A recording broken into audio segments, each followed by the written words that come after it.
Hello there YouTube, I am Wheelchair21 and on today's rolling review, we are looking at the Hasbro Saban's Power Rangers Lightning Collection San Diego Comic-Con Jason Scott 2-pack. Now this is obviously the Mighty Morphin Red Ranger when he eventually became the Zeo Gold Ranger as a 2-pack, and it's actually a well-made set in hindsight. Like pretty much the execution on the idea is pretty sound. However, when we do get to our figures, you're going to see it's more give and take depending on personal preference, though. Alright, so our exterior box is a wonderful display piece that actually makes up for some of the issues that my set came with, and I do love that we have this interesting style box. First off, it's in a cardboard-based display, where once you pull it off, you have these nicely drawn artistic renditions of your Rangers. And let me just get this out of the way first. It's going to be a bitch putting this back together again.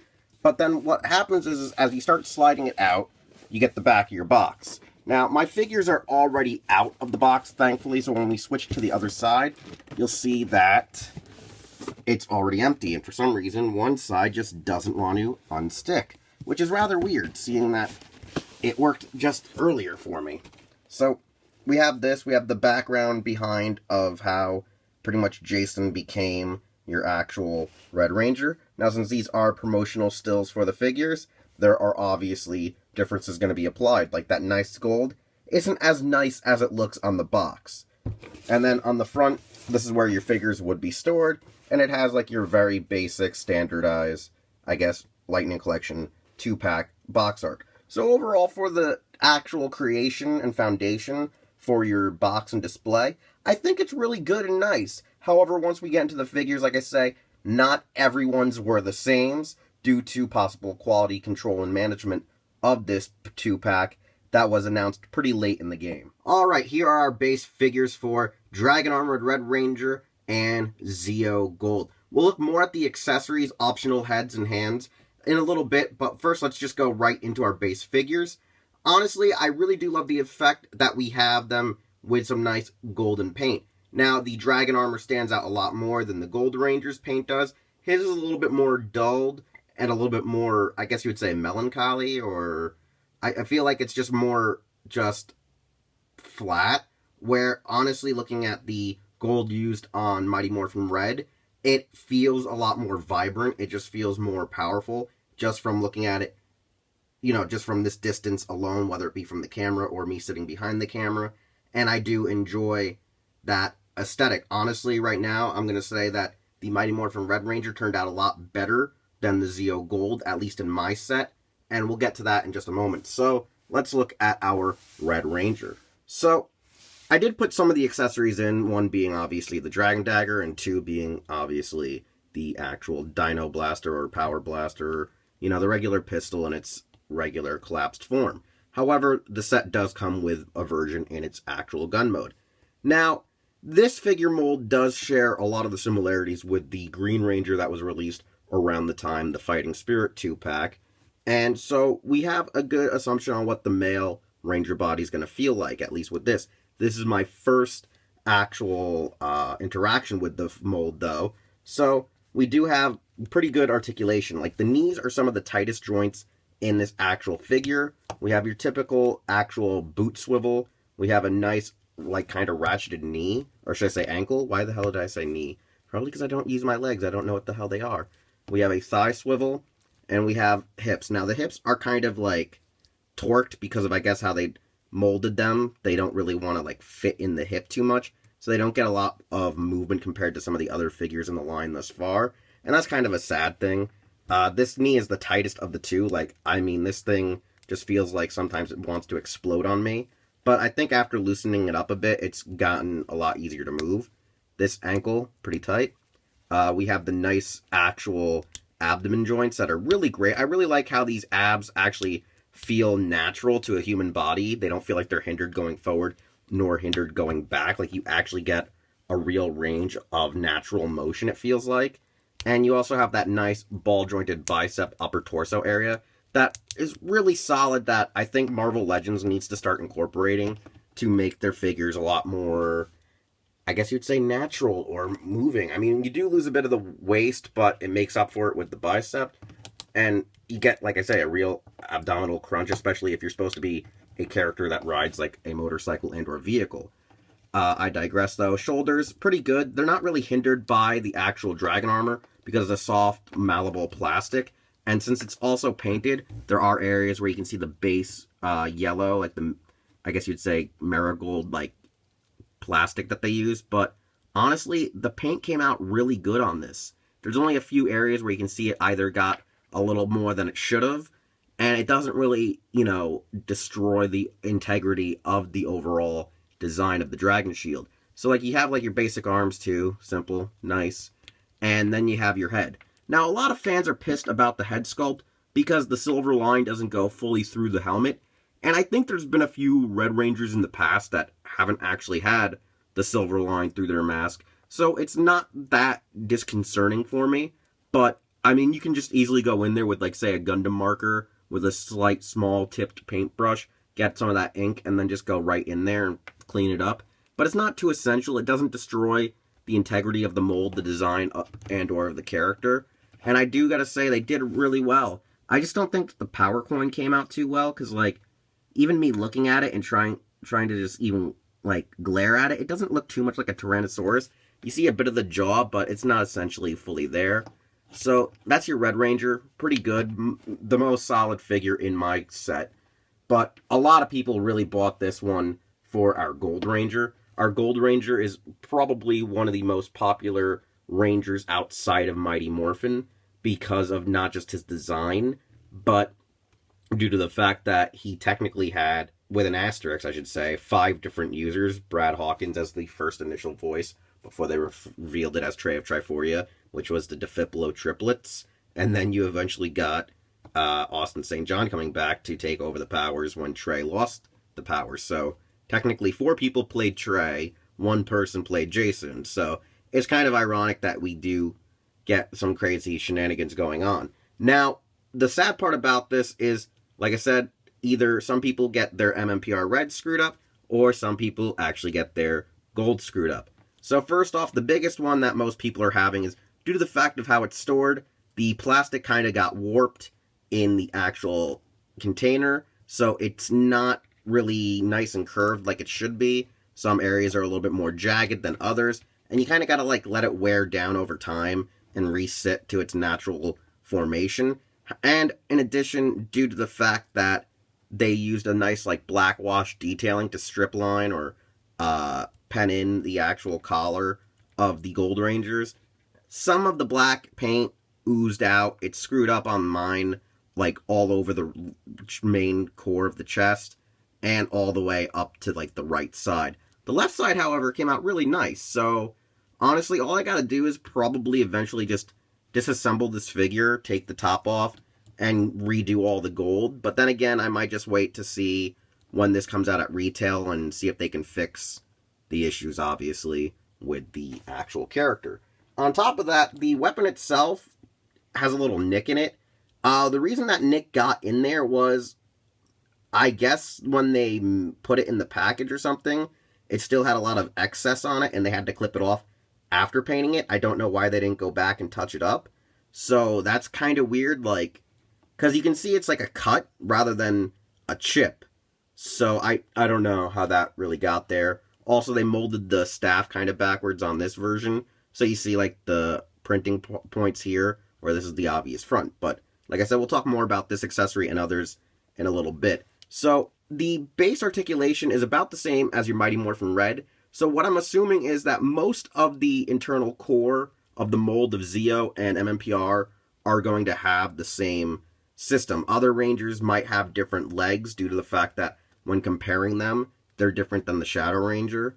So there's going to be difference in quality on how they sculpt and mold, obviously, your limbs in some regards, whereas others it's going to be just copy-paste.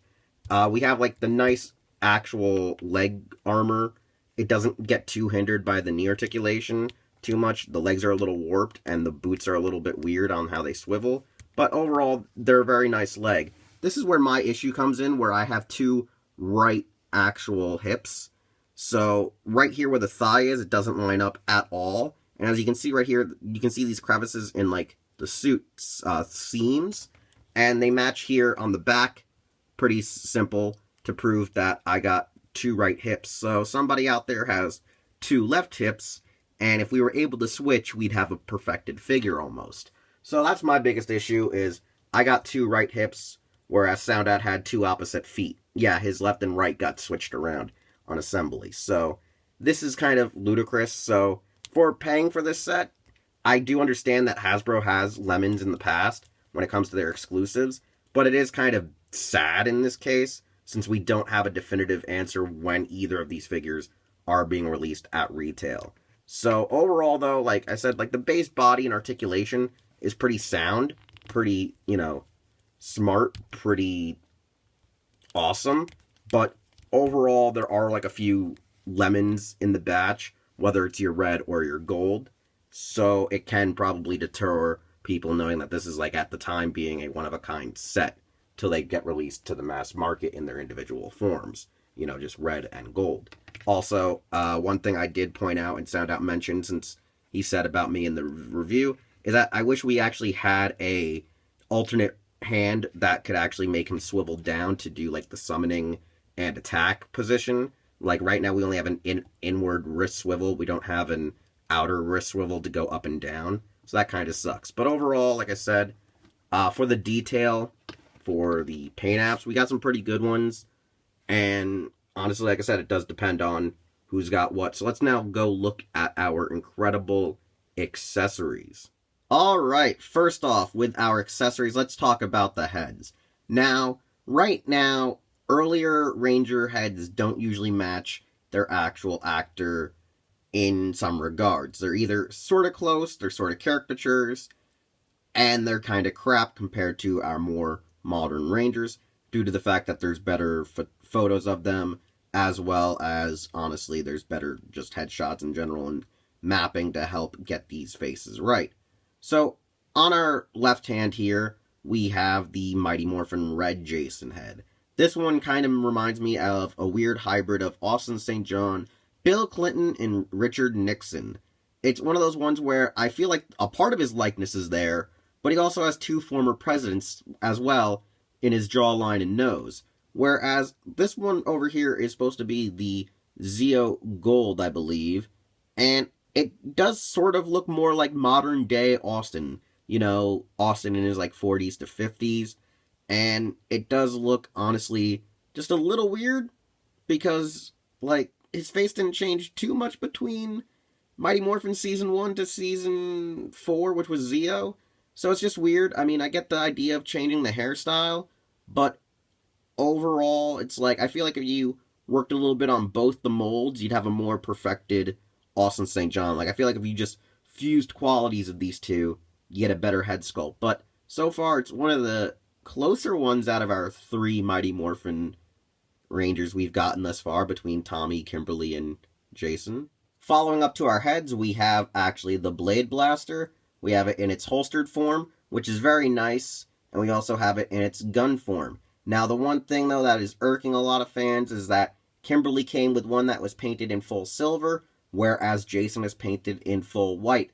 This is an issue for some fans due to consistency, and it's making them a little bit peeved that one Pink Rangers doesn't look anything accurate because of the silver stripe, even though essentially most people are just going to keep these in the holsters, so I don't see why we should bitch in the first place if we're never really going to see this area whatsoever when they're displayed. Our next accessory is a highly detailed Dragon Dagger, which has several details actually painted in.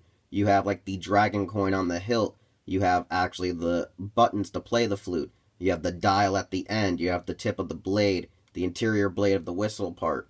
Practically majority of the details are painted on this thing, and it's pretty sexy.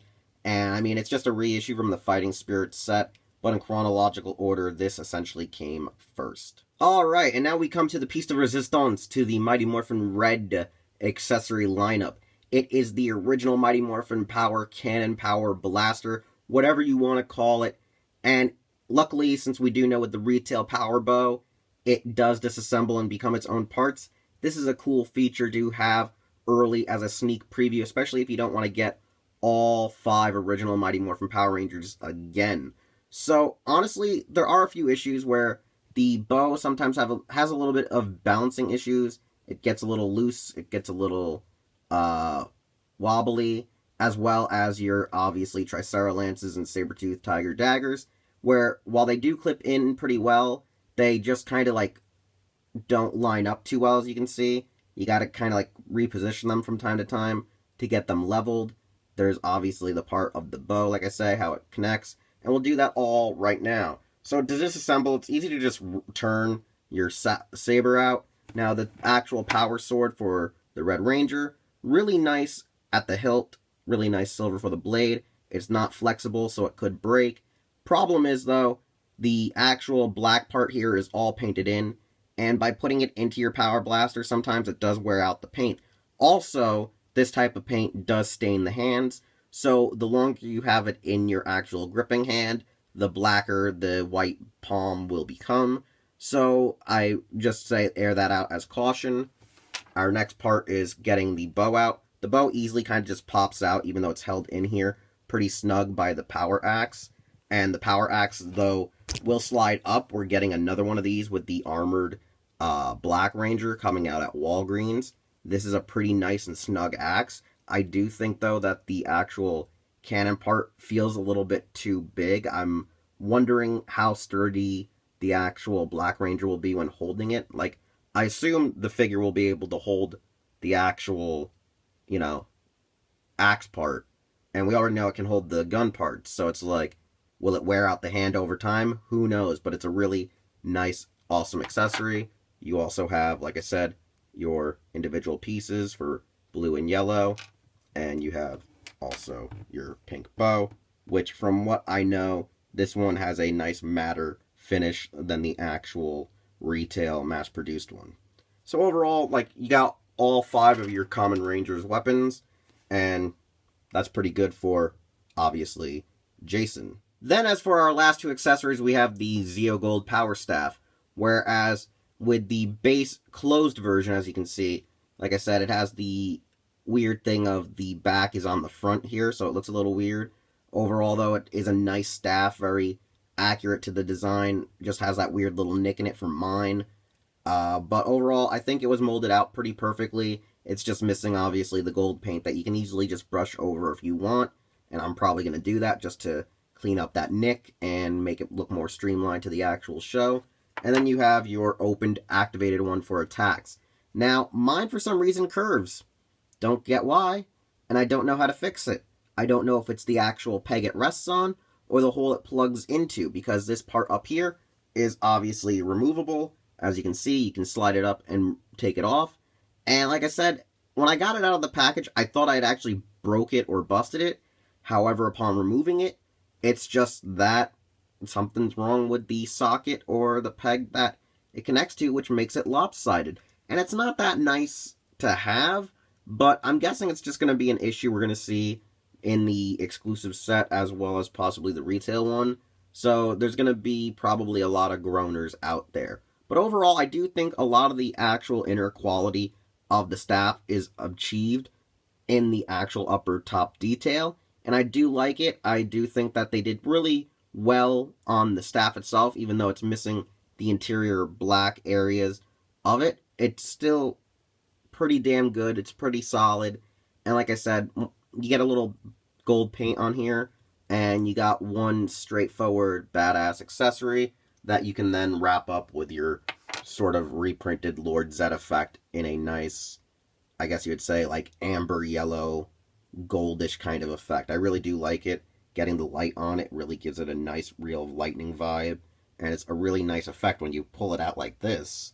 But wrapping it around is kind of a bitch. It's evaluation time! And for my final evaluation, the San Diego Comic-Con Power Rangers Lightning Collection Jason 2-pack is honestly worth the price of $50, even with the quality control that it has. Why do I say this? Well, first off, the actual case and box art makes up for quite a few of the issues. On top of that, you do get a pre-release power cannon, so you know that all the Rangers' weapons will combine together once you get them at the standard retail. And I do think, though, like, this isn't going to be the last time we see either of these figures as a release at all. We're going to get a Gold Ranger eventually with a tray of Triforia head, one of the DeFlippo triplets' heads, or all three of their heads, who knows. We're probably going to get another Dragon Armored Red Ranger as a standard release, and just a regular Red Ranger too. So if you miss out on this, you're not losing out on really anything. I mean, besides some of the issues that Hasbro's had with this set, it's not uncommon for them to have issues with their other exclusives, whether they be Star Wars Black Series or Hasbro Marvel Legends. However, I do hope to keep interest in all of their series and lines, that they start working a little bit better on their quality control for their convention exclusives especially, as well as their retail too. Because with the Gold Ranger, I hope that when it does hit retail, they figure out a way to clean up, honestly, the black washing or the black stripe effect, you know, the panel lines or whatever of his armor, so it doesn't get all over the place. That's just me personally. As for the accessories, I think it's just an issue with molding, so I can easily maybe fix that by shaving or sanding. And, you know, the hip thing, thankfully the upper thigh is using the Mighty Morphin legs, so all I gotta do is just get my hands on a separate black Ranger and then do some doctoring to switch out the hip joint, and it'll be fine. So I think for people out there that do have technical issues that they can work around, this set's still worth it. People who don't have issues at all, they're in love with this set. They're completely blind to anyone else who has issues with it.